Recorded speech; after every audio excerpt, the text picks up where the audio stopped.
Hello friends, welcome again to my YouTube channel. आज की इस वीडियो में हम बात करेंगे 12th क्लास की अकाउंटेंसी के टारगेट 20 आउट ऑफ 20 के 5th पार्ट के बारे में। जैसे कि आपको पता है कि अकाउंट्स, इकोनॉमिक्स और बीएसटी तीनों के टारगेट 20 आउट ऑफ 20 की सीरीज हम ऑलरेडी स्टार्ट कर चुके हैं। सभी सीरीज का लिंक, सभी वीडियोस का लिंक डिस्क्रिप्शन में गिवन है, आप जाकर जरूर देख लीजिएगा। 20 आउट ऑफ 20 टारगेट की इस 5th पार्ट में आज हम अकाउंट्स के 10 ऐसे क्वेश्चंस डिस्कस करेंगे जो फाइनल एग्जाम के पॉइंट ऑफ व्यू से वेरी इंपॉर्टेंट है और मोस्ट एक्सपेक्टेड है। अगर ये क्वेश्चंस आपने प्रिपेयर ना किए तो हो सकता है कि फाइनल एग्जाम में आपको दिक्कत हो। चलिए आज की ये सीरीज स्टार्ट करते हैं। लेकिन सीरीज स्टार्ट करने से पहले आपको बता दें कि अगर आप फर्स्ट टाइम हमारे चैनल पर आए तो चैनल को सब्सक्राइब करके बेल आइकन जरूर क्लिक कर दीजिएगा, ताकि फ्यूचर में अगर हम कोई भी वीडियो अपलोड करें अकाउंट्स, इकोनॉमिक्स या बिजनेस स्टडीज के रिगार्डिंग तो उसका लिंक तुरंत आपको मिल जाए। हमारी वीडियो को लाइक और अपने सभी फ्रेंड्स के साथ शेयर जरूर कर दीजिएगा। चलिए आज का ये कॉन्सेप्ट स्टार्ट करते हैं और देखते हैं 10 very important most expected accounts के क्वेश्चंस को। ये है हमारे पास 12th क्लास की अकाउंटेंसी के 1 मार्क्स वाले very important and most expected questions का 5th पार्ट। चलिए अपने फर्स्ट क्वेश्चन से स्टार्ट करते हैं। फर्स्ट क्वेश्चन में हमें कह रहे हैं Ram and Shyam are partners sharing in 4:1. Ajay is admitted as the new partner in 1/3 share of the profit for which he pays 3 lakh as goodwill. तो यहां पर हमें कह रहे हैं कि राम और श्याम पार्टनर्स हैं और इनकी प्रॉफिट शेयरिंग रेशियो 4:1 है। इन्होंने अजय को एडमिट किया फॉर 1/3 शेयर और जिसके लिए ये कितनी गुडविल लेकर आएगा? 3 lakh. If Ram and Shyam agrees to shares future profits equally, future में ये चाहते हैं कि हम इक्वल प्रॉफिट शेयर करें, तो बताओ कि राम को कितनी गुडविल का शेयर मिलेगा। ऑब्वियसली आपको पता होना चाहिए जब भी कोई न्यू पार्टनर बिजनेस में एडमिट किया जाता है तो उसकी गुडविल का शेयर सेक्रीफाइसिंग पार्टनर्स को दिया जाता है। अब कौन सेक्रीफाइसिंग है, कौन सा पार्टनर न्यू एडमिशन में कितना सेक्रीफाइस करेगा, ये क्वेश्चन में हमें कहीं पर भी नहीं गिवन। तो आपको पता होना चाहिए अगर सैक्रिफाइसिंग रेशियो नहीं दी होती तो इसका मतलब हमें कैलकुलेट करनी पड़ेगी, हमें पता लगाना पड़ेगा कि न्यू रेशियो क्या है, कितना सैक्रिफाइस होगा और राम को सैक्रिफाइस करने का कितना शेयर दिया जाएगा। तो चलिए यहां पर हम रिमेनिंग शेयर का फॉर्मूला लगाएंगे। आपको पता होना चाहिए remaining share admission of a partner के केस का फर्स्ट केस है। आपको पता होना चाहिए कि भाई 6-7 टोटल केस हैं जब हमें न्यू रेशियो और सेक्रीफाइसिंग रेशियो कैलकुलेट करनी होती है, तो उनमें से ये कौन सा केस है? केस 1। कैसे पता चला कि ये केस 1 है? आपको पता होना चाहिए अगर क्वेश्चन में कहीं पर ना बताया हो कि एडमिशन के टाइम पर कौन सा पार्टनर कितना सेक्रीफाइस कर रहा है, कितना गेन कर रहा है, न्यू रेशियो नहीं पता, कुछ भी नहीं पता, तो रिमेनिंग शेयर का फॉर्मूला अप्लाई होता है। टोटल फर्म का शेयर होता है 1, इसमें से हम माइनस करेंगे न्यू पार्टनर का शेयर 1/3, तो ये हमारे पास आ जाएगा 3 - 1/3 इज इक्वल्स टू 2/3। तो ये हमारे पास रिमेनिंग शेयर है, इसको हमें मल्टीप्लाई करना है न्यू पार्टनर के शेयर के साथ, सॉरी ओल्ड पार्टनर के शेयर के साथ। अब ओल्ड पार्टनर्स में अगर आपको न्यू रेशियो दी हो ना तो आपको न्यू रेशियो के साथ सेक्रीफाइसिंग रिमेनिंग शेयर मल्टीप्लाई करना होता है। सो ये गलती एग्जाम में मत करना। 4/5 और 1/5 के साथ हमें 2/3 मल्टीप्लाई नहीं करने। ओल्ड पार्टनर्स की अगर न्यू रेशियो दी हो तो हमें उसके साथ रिमेनिंग शेयर को मल्टीप्लाई करना है। तो आइए इसको सॉल्व कर लेते हैं। तो आर का जो हमारे पास शेयर गिवन है वो है 1/2। ऐसे ही एस का शेयर हमारे पास कितना गिवन है? 1/2। रिमेनिंग शेयर 2/3, 2/3, तो ये हमारे पास आ जाएगा 2/6, 2/6। ऐसे ही जो न्यू पार्टनर है उसका शेयर भी हमें यहां पर लिख लेना है। तो न्यू पार्टनर का शेयर है 1/3, इसके एलसीएम को 6 के इक्वल करने के लिए हमें इसको 2 से मल्टीप्लाई करना पड़ेगा, तो ये भी आ जाएगा 2/6। सो न्यू रेशियो क्या होगी? 2:2:2 यानी इक्वल 1:1:1। सो अब हमारे पास ये दी हुई है ओल्ड रेशियो और ये हमारे पास है न्यू रेशो। अब हम इसीली सेक्रीफाइसिंग रेशो फाइंड आउट कर सकते हैं। सेक्रीफाइसिंग रेशो का फॉर्मूला होता है ओल्ड माइनस न्यू। तो सबसे पहले आर का अगर हम शेयर देखें तो ओल्ड कितना है 4/5, न्यू कितना है 1/3, यहां पर जो हमें गिवन है, जो भी हमने कैलकुलेट किया। ऐसे ही एस का हमारे पास ओल्ड शेयर है 1/5, माइनस करेंगे 1/3। इसको सॉल्व कर लेंगे एलसीएम लेने के बाद, फाइनल आंसर हमारे पास आएगा ओनली 7/15। आई होप एलसीएम वगैरह आपको लेना आता है तो उसको सिखाने की जरूरत नहीं है। और एस का आएगा -2/15। अब यहां पर आप देख सकते हो कि ये जो पार्टनर है इसका आंसर नेगेटिव आ रहा है, यानी एस जो है वो क्या कर रहा है, गेन कर रहा है, और जो आर है वो क्या कर रहा है, सेक्रीफाइस कर रहा है। और हमें क्या पता लगाना है कि आर को कितना पैसा दिया जाएगा उसके सेक्रीफाइस के लिए। तो सिंपल है, जो न्यू पार्टनर है वो 3 लाख लेकर आ रहा है एज अ गुडविल, और कितना शेयर है उसका 1/3। इसका अगर हम रेसिप्रोकल कर दें तो ये हमारे पास आ जाएगा पूरी फर्म की गुडविल। सो 9 लाख पूरी फर्म की गुडविल है। आर जो है वो सेक्रीफाइस कर रहा है 7/15 से, तो इसको सॉल्व कर लेंगे, डिवाइड करने के बाद फाइनल आंसर हमारे पास आएगा 4,20,000। तो इसका मतलब सिंपल है, जो न्यू पार्टनर है वो 3 लाख लेकर आएगा, जो गेन कर रहा है वो 1,20,000 लेके आएगा, और आर को उसका शेयर 4,20,000 मिल जाएगा, क्योंकि आर अकेला पार्टनर है जो एक ही एडमिशन में सेक्रीफाइस कर रहा है। तो इसका करेक्ट आंसर क्या होगा, ऑप्शन सी। तो ये क्वेश्चन इंटरेस्टिंग था, ट्विस्टिंग था, इसमें बहुत सारी कैलकुलेशन करने के बाद हमारे पास आंसर आया है।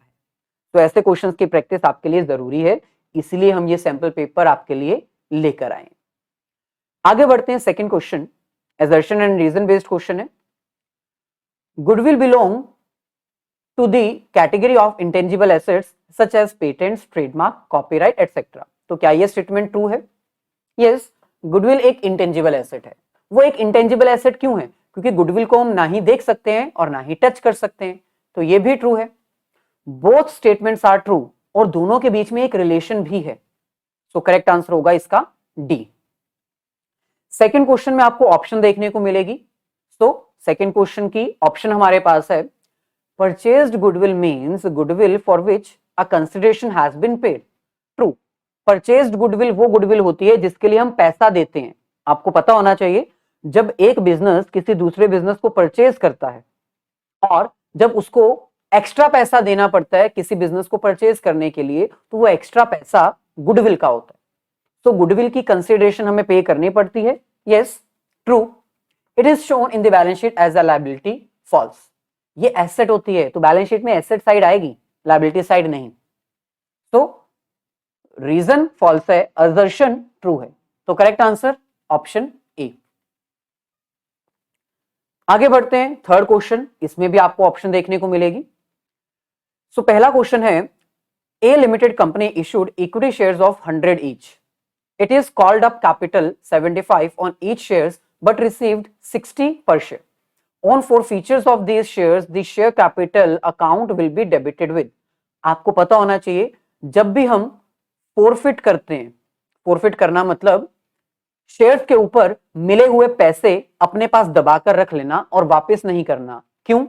क्योंकि शेयर होल्डर ने सारे पैसे नहीं दिए।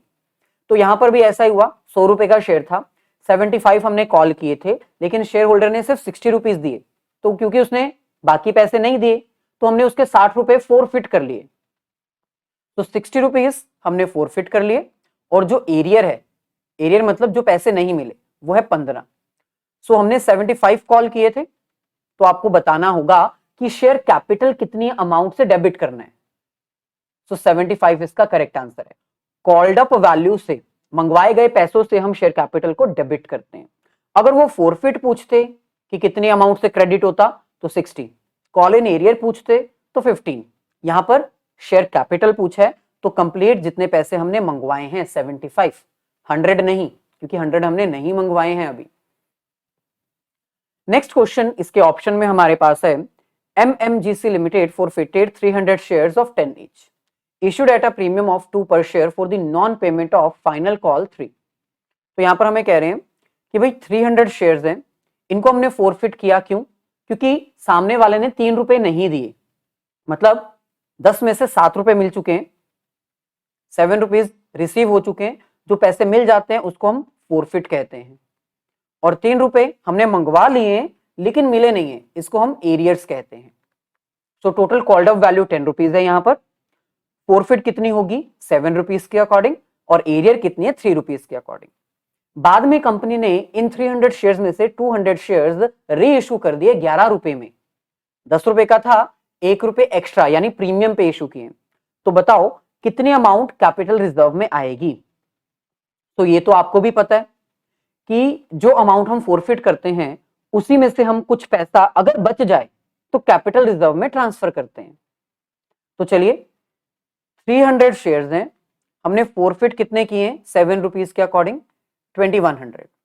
अच्छा, अब ये 2100 कितने शेयर्स की फोरफिट अमाउंट है? 300 शेयर्स की। हमने री इशू कितने किए? सिर्फ 200। तो हम कितनी अमाउंट यूज कर सकते हैं? री इशू करने के टाइम पर हम 1400 यूज कर सकते हैं, लेकिन क्या हमने कोई भी पैसा यूज किया री इशू करने पे? नहीं, क्योंकि हमने शेयर्स री इशू डिस्काउंट पर नहीं, प्रीमियम पर किए। इसका मतलब हमने एक भी पैसा शेयर फोरफिट में से यूज नहीं किया। तो क्योंकि एक भी पैसा यूज नहीं हुआ, इसका मतलब पूरा का पूरा 1400 हम कैपिटल रिजर्व में ट्रांसफर कर सकते हैं। तो इसका करेक्ट आंसर है ऑप्शन ए। आगे बढ़ते हैं। नेक्स्ट हमारे पास है क्वेश्चन नंबर 4। क्वेश्चन नंबर 4 में हमें कह रहे हैं एबीसी पार्टनर्स हैं, 432 में शेयर कर रहे हैं। फ्यूचर में इन्होंने डिसाइड किया कि हम इक्वल शेयर करेंगे, यानी प्रॉफिट शेयरिंग रेशियो चेंज कर ली। फर्म की गुडविल 10,800 है। बताओ कौन सा पार्टनर सेक्रीफाइस कर रहा है, कौन गेन कर रहा है, कौन गुडविल लेके आएगा, कौन किसको गुडविल देगा। इसका मतलब यहां पर आपको मेजरली सेक्रीफाइसिंग रेशियो ही फाइंड आउट करनी है। तो ओल्ड माइनस न्यू। तो सबसे पहले ए की ओल्ड रेशियो हमें गिवन है 4/9, बी की हमें ओल्ड रेशियो गिवन है 3/9, और सी की हमें ओल्ड रेशियो गिवन है 2/9। माइनस कर देंगे न्यू रेशियो जो कि इक्वल है, यानी 1/3, 1/3 एंड 1/3। एलसीएम लेना आपको आता है। एलसीएम लेके जब हम इसको सॉल्व करेंगे तो ये हमारे पास आ जाएगा 1/9। इसका हमारे पास नील आएगा, यानी ना ही ये सेक्रीफाइस कर रहा है और ना ही ये गेन कर रहा है। और लास्ट में इसका आएगा गेन, यानी प्रॉफिट शेयरिंग रेशियो चेंज होने में इसको बेनिफिट हो रहा है। तो ऑब्वियसली सी पैसा लेकर आएगा, किसको देगा? ए को। कितना लेके आएगा? 10,800 गुडविल है, 1/9 इसका करेंगे तो आएगा 1200। तो सी का अकाउंट डेबिट होगा, ए का अकाउंट क्रेडिट होगा। ए का अकाउंट क्रेडिट होगा, सी का अकाउंट डेबिट होगा 1200 से, यानी कि ऑप्शन सी। आगे बढ़ते हैं। फोर्थ क्वेश्चन में भी आपको एग्जाम में ऑप्शन देखने को मिलेगी। तो इसका सेकंड ऑप्शन का क्वेश्चन हमारे पास है ए और बी पार्टनर्स हैं, उनकी कैपिटल हमें दे रखी है 2 लाख एंड 1 लाख। सो ए की कैपिटल है 2 लाख, बी की कैपिटल है 1 लाख। इनकी कैपिटल के ऊपर इनको इंटरेस्ट ऑन कैपिटल पे किया जाएगा 6% पर एनम। इनके प्रॉफिट शेयरिंग रेशियो 3:2 है। बिजनेस को प्रॉफिट हुआ 15,000। तो बताओ प्रॉफिट कैसे डिस्ट्रीब्यूट करना है? अब 15,000 प्रॉफिट है, जबकि अगर हम इनका इंटरेस्ट ऑन कैपिटल कैलकुलेट करें 6% पर एनम, तो फर्स्ट पार्टनर का हमारे पास आ जाएगा 12,000 और सेकंड पार्टनर का हमारे पास आ जाएगा 6,000। टोटल बना 18,000। प्रॉफिट हमारे पास सिर्फ 15,000 है, जबकि इंटरेस्ट ऑन कैपिटल हमें देना 18,000। और क्वेश्चन में कहीं पर भी मेंशन नहीं कि हमें interest on capital as a profit यानी एज एन एप्रोप्रिएशन ट्रीट करना है या फिर एज अ चार्ज। तो अगर कोई इंफॉर्मेशन ना दी हो तो ऑलवेज रिमेंबर हमें interest on capital as an appropriation treat करना है। यानी जितना प्रॉफिट है 15,000 उसको हम इस रेशो में डिवाइड कर देंगे। इस रेशो मतलब 12:6 में, यानी कि 2:1 में। सो ए को 2/3 और बी को 1/3 मिलेगा। किसका? 15,000 का। 18,000 क्यों नहीं? क्योंकि 18,000 तो बिजनेस में है ही नहीं, तो ये आ जाएगा 10,000 और ये हमारे पास आ जाएगा 5,000। तो correct answer option D, 10,000 and 5,000। आगे बढ़ते हैं, नेक्स्ट क्वेश्चन फिफ्थ हमारे पास है, पी क्यू और आर पार्टनर्स हैं, 3:1 में वो शेयर कर रहे हैं। Interest on capital P Q और आर को हमें देना था 1800, 2100 और 1500, लेकिन बाय चांस हमने इसको ओमिट कर दिया और बिना इंटरेस्ट ऑन कैपिटल दिए हमने प्रॉफिट पार्टनर्स के बीच में डिस्ट्रीब्यूट कर दिया। तो ये क्वेश्चन पास्ट एडजस्टमेंट्स में से है। ऐसे क्वेश्चन बहुत ही आसान होते हैं अगर थोड़ा ध्यान से कंसंट्रेशन के साथ किए जाएं। तो चलिए सबसे पहले हम यहाँ पर एक छोटा सा फॉर्मेट ड्रॉ कर लेते हैं। एग्जाम में आपको ये फॉर्मेट ड्रॉ करने की जरूरत नहीं पड़ेगी अगर आपको ऐसे क्वेश्चंस की अच्छे से प्रैक्टिस है। सो पार्टनर्स हमारे पास हैं पी क्यू आर।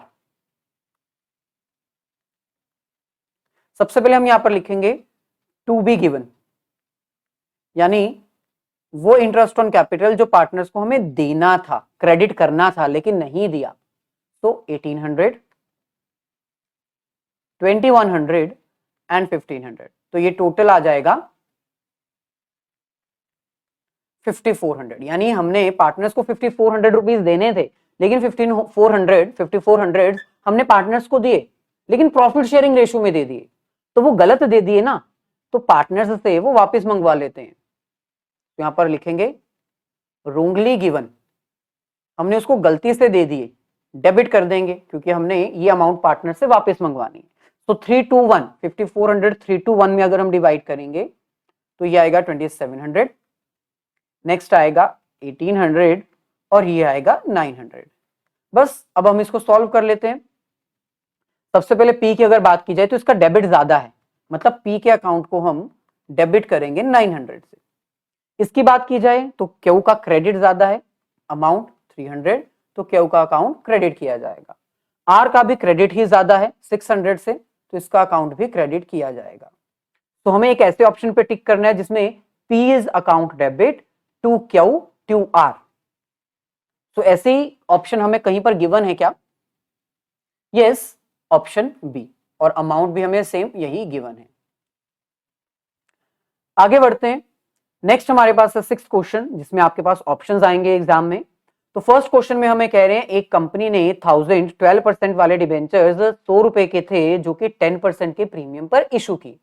इस क्वेश्चन में बस आपको बताना है कि ये 12% का मतलब क्या है। ऑब्वियसली 12% का मतलब होता है रेट ऑफ इंटरेस्ट, यानी ये कौन से रेट ऑफ इंटरेस्ट वाले डिबेंचर्स हैं, डिबेंचर होल्डर्स को कितना इंटरेस्ट रेट पे किया जाएगा। सेकेंड ऑप्शन आपके पास है के लिमिटेड ने 20,000 8% वाले डिबेंचर्स इशू किए जिसकी वैल्यू 10 रुपए की थी और इसको 10 रुपए में ही इशू किया। ये जो डिबेंचर्स हैं वो प्रीमियम पर रिडीम किए जाएंगे 20% के प्रीमियम पे आफ्टर 5 इयर्स। तो बताओ loss on redemption of debentures की अमाउंट कितनी होगी? सिंपल है, 10 रुपए का एक डिबेंचर है, 20% का मतलब होता है 2 रुपीज। सो हर डिबेंचर के ऊपर हमें 2 रुपए एक्स्ट्रा देने पड़ेंगे। टोटल डिबेंचर कितने इशू किए गए थे? 20,000, और 2 से गुना करेंगे तो ये आ जाएगा 40,000। सो 40,000 हमारा लॉस होगा क्योंकि हमने रिडीम करने पे 40,000 एक्स्ट्रा देने हैं डिबेंचर होल्डर्स को। So correct answer option B. आगे बढ़ते हैं, सेवेंथ क्वेश्चन हमारे पास है एके लिमिटेड जिसने अलॉट किए 20,000 शेयर्स किनको? 28,000 एप्लीकेशंस वालों को। तो एप्लीकेशंस हमें रिसीव हुई थी 28,000, जबकि हमने अलॉट शेयर्स कितने किए हैं? 20,000 प्रोराटा बेसिस के अकॉर्डिंग। अमाउंट एप्लीकेशन पे 2 रुपीज पेएबल थी। एस जो कि एक पर्सन था उसने अप्लाई किया था 840 शेयर्स के लिए।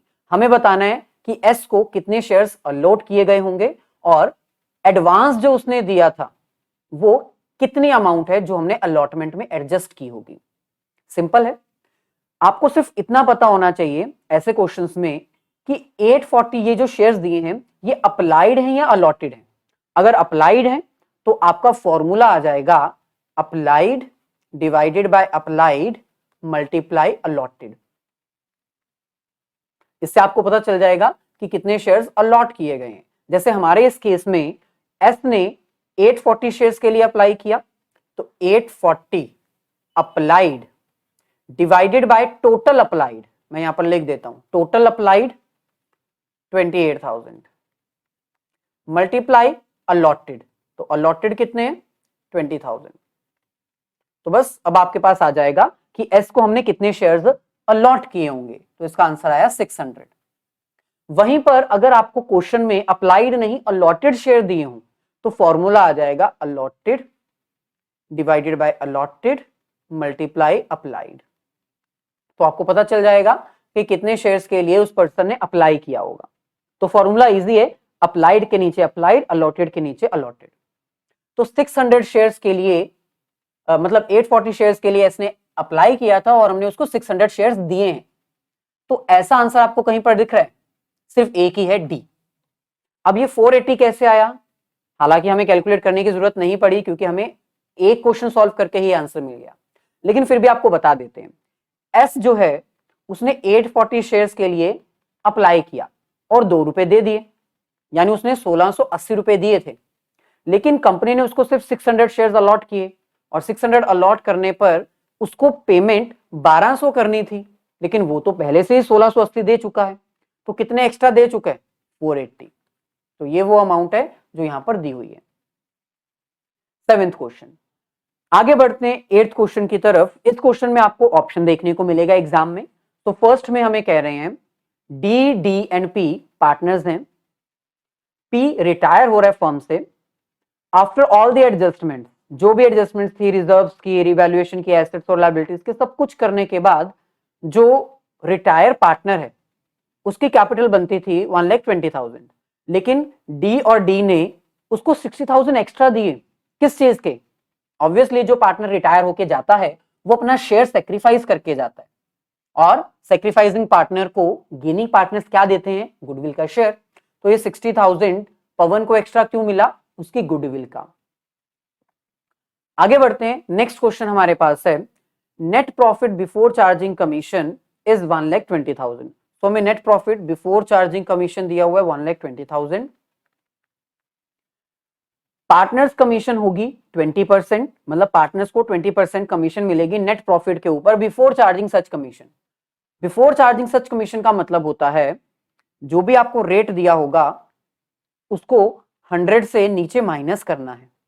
जैसे हमें यहां पर 20 दिया हुआ है तो 20 100 माइनस 20, तो यानी कितना आ जाएगा ये 20/80। तो क्या हम यहां पर 20/80 करेंगे? नहीं, हम यहां पर 100 ही करेंगे, क्योंकि हमें बिफोर चार्जिंग सच कमीशन लिखा है, हमारे पास प्रॉफिट भी तो बिफोर चार्जिंग वाला ही तो गिवन है। सो क्योंकि हमारे पास बिफोर चार्जिंग वाला ही प्रॉफिट है, इसलिए हमें 20 माइनस करने की जरूरत नहीं है और हम नीचे 80 नहीं लिखेंगे। हाँ, अगर हमें नेट प्रॉफिट नॉर्मल दिया होता तो हम यहां पर 80 लिखते। तो क्वेश्चन इंटरेस्टिंग था और ट्विस्टिंग था। इसको सॉल्व करेंगे तो हमारे पास आंसर आ जाएगा 24,000। तो करेक्ट आंसर ऑप्शन बी।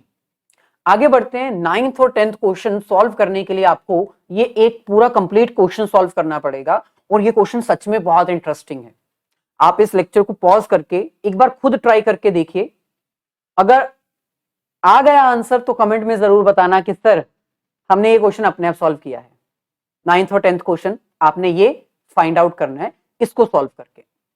चलिए हम स्टार्ट करते हैं। आप पॉज करके इसको एक बार जरूर ट्राई करिएगा, नहीं आंसर आएगा तो वीडियो को कंटिन्यू कर लीजिएगा, आंसर मिल जाएगा। सो क्वेश्चन में हमें कह रहे हैं read the following hypothetical situations, answer the question 9 and 10। यहां पर हमें कह रहे हैं राम और गोपाल पार्टनर्स हैं, उनकी फिक्स्ड कैपिटल जो कि बिगिनिंग में दी हुई है वो 1 लाख और 1,50,000 है। 30 जून 2021 को उन्होंने डिसाइड किया कि क्यों ना हम अपनी कैपिटल जो कि टोटल मिला के 2,50,000 बनती है उसको 3 लाख कर दें, और ये 3 लाख किस रेशो में होगी? प्रॉफिट शेयरिंग रेशो में। इसके अकॉर्डिंग जिसको जरूरत होगी वो कैपिटल लेकर आएगा कैश में, और जिसको जरूरत होगी वो पैसा विड्रॉ करवा के लेके जाएगा। इसके अलावा पार्टनरशिप डीड में हमें कुछ एक्स्ट्रा इंफॉर्मेशन दी हुई है। इंटरेस्ट ऑन कैपिटल का रेट है 12%, इंटरेस्ट ऑन ड्रॉइंग 18%। राम और गोपाल ने ड्रॉइंग्स करवाई हैं 25 और 24,000। यहां पर हमें कुछ नहीं बताया, बिगिनिंग है एंड है, टोटल ड्रॉइंग्स हमें दी हुई हैं। और 10% हमें हमारे प्रॉफिट का कुछ हिस्सा रिजर्व में रखना पड़ता है। चलिए अब इस क्वेश्चन को सॉल्व करते हैं। सबसे पहले यहां पर इन्होंने कहा था कि जो भी प्रॉफिट होगा उसका 10% हम रिजर्व रखेंगे। तो ये 20,000 कितना है? 10% है। ये जो 20,000 है ये 10% है, तो इसका मतलब 100% हमें प्रॉफिट कितना हुआ होगा? 2 लाख। सो यहां पर पहली वैल्यू हमारे पास आ जाएगी 2 लाख। सो 2 लाख का 10% रिजर्व में चला गया, कितना? 20,000। नेक्स्ट, इंटरेस्ट ऑन ड्रॉइंग भी हम इजीली कैलकुलेट कर सकते हैं। तो सबसे पहले राम की बात की जाए, राम ने विड्रॉ करवाया 25,000, इंटरेस्ट ऑन ड्रॉइंग का रेट है 18%। अब यहां पर पता होना चाहिए आपको, पर एनम वर्ड दिया हुआ है, और जब आपको पर एनम वर्ड दिया जाता है उस सिचुएशन में आपको ऑन एन एवरेज 6 मंथ्स की इंटरेस्ट ऑन ड्रॉइंग चार्ज करनी पड़ती है। अगर पर एनम वर्ड ना दिया होता, यहां पर 18% पर एनम ना लिखा होता, तो हम 18% बस इतना करके छोड़ देते, ये एवरेज नहीं अप्लाई करते। तो ये हमारे पास कितना आ जाएगा? 2250। ऐसे ही जो सेकंड पार्टनर है गोपाल, इसने विड्रॉ करवाया है 24,000 और इसका इंटरेस्ट भी 18% आएगा, अगेन 6 मंथ्स के लिए ऑन एन एवरेज। तो ये आ जाएगा 2160, टोटल आएगा 4410। तो चलिए इसको भी हम यहां पर फिल कर लेते हैं। जैसे जैसे हम फिल करते जाएंगे हमें हमारे 9th और 10th क्वेश्चन का आंसर मिलता जाएगा। तो 2250 और सेकंड हमारे पास आएगा 2160, टोटल 4410। तो इस तरफ तो हमारे पास पूरा फिल हो गया, यानी यहां पर हमारे पास टोटल आ जाएगा 204410, 2,04,410। ऐसे ही नेक्स्ट हमारे पास है इंटरेस्ट ऑन कैपिटल। यहां पर आपको एक चीज बहुत ध्यान से पढ़नी है, कहीं पर भी हमें प्रॉफिट शेयरिंग रेशियो नहीं दी हुई। हमें उन्होंने इतना तो कह दिया कि कैपिटल उनकी चेंज होगी, प्रॉफिट शेयरिंग रेशियो में होगी, लेकिन प्रॉफिट शेयरिंग रेशियो तो दी नहीं है, डीड में कहीं पर भी नहीं लिखा है। तो अगर डीड साइलेंट हो प्रॉफिट शेयरिंग रेशियो के बारे में, तो प्रॉफिट शेयरिंग रेशियो क्या होती है? इक्वल। और यहां पर गोपाल का प्रॉफिट 44955 है, तो राम का भी प्रॉफिट 44955 ही होगा। चलिए नेक्स्ट हमारे पास है interest on capital. Interest on capital में आपको ध्यान देना होगा कि जो राम है और जो गोपाल है, इनकी बिगिनिंग कैपिटल जो हमें गिवन है वो 1 अप्रैल 2021 को गिवन थी, इसकी 1 लाख और इसकी 1,50,000। ठीक है, इन्होंने डिसाइड किया कि क्यों ना हम अपनी कैपिटल चेंज करें 30 जून 2021 को। कितनी करेंगे? 3 लाख। तो 2.5 लाख तो पहले से ही है, 3 लाख करने के लिए 50,000 और लेके आना पड़ेगा। वो 50,000 कौन लेके आएगा? ऑब्वियसली राम। क्यों? क्योंकि इन्होंने डिसाइड किया कि हमारी कैपिटल 3 लाख होगी और इक्वल होगी, प्रॉफिट शेयरिंग रेशियो में होगी यानी इक्वल होगी। तो गोपाल के पास भी 1.5 लाख होना चाहिए और राम के पास भी 1.5 लाख होना चाहिए। गोपाल के पास तो पहले से ही 1,50,000 है, तो बचा हुआ 50,000 कौन लेके आएगा? राम। सो 50,000। अब हमें इंटरेस्ट ऑन कैपिटल कैलकुलेट करना है। इंटरेस्ट ऑन कैपिटल कैलकुलेट करते हुए आपको ध्यान रखना है कि राम को 6% ही, एक बार चेक कर लें, 12। तो राम को 12% यहां पर इंटरेस्ट तो मिलेगा, लेकिन कितने महीने के लिए? अप्रैल से जून तक। सो अप्रैल, मई, जून, 3 मंथ्स के लिए। उसके बाद 1.5 लाख के ऊपर 12% फिर से मिलेगा रिमेनिंग के 9 महीनों के लिए। सो 1 लाख के ऊपर 12% 3 मंथ्स के लिए और 1,50,000 के ऊपर 12% 9% के लिए। इन दोनों की इंटरेस्ट ऑन कैपिटल अगर हम ऐड करेंगे तो इसकी आएगी 12,000 और इसकी आएगी 4500, तो 16,500। और गोपाल की अगर बात की जाए, इसने कुछ भी ऐड नहीं किया अपनी कैपिटल में, तो इसको 1,50,000 के ऊपर एग्जैक्ट अगेन 12% मिलेगा और पूरे 12 महीने के लिए। तो ये कितना आ जाएगा? 18,000। एक बार चेक कर लें।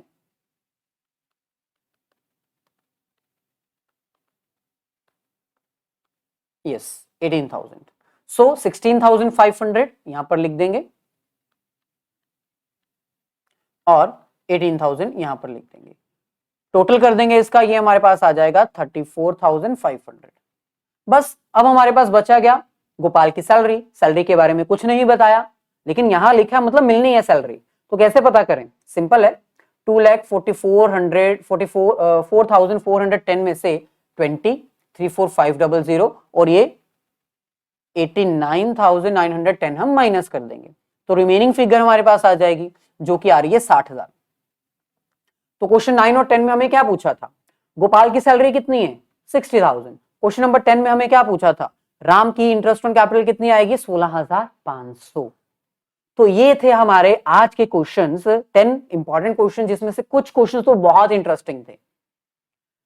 सो मिलेंगे नेक्स्ट लेक्चर में। अगर वीडियो अच्छी लगी हो तो इसको लाइक और अपने सभी फ्रेंड्स के साथ इसको शेयर जरूर कर दीजिएगा।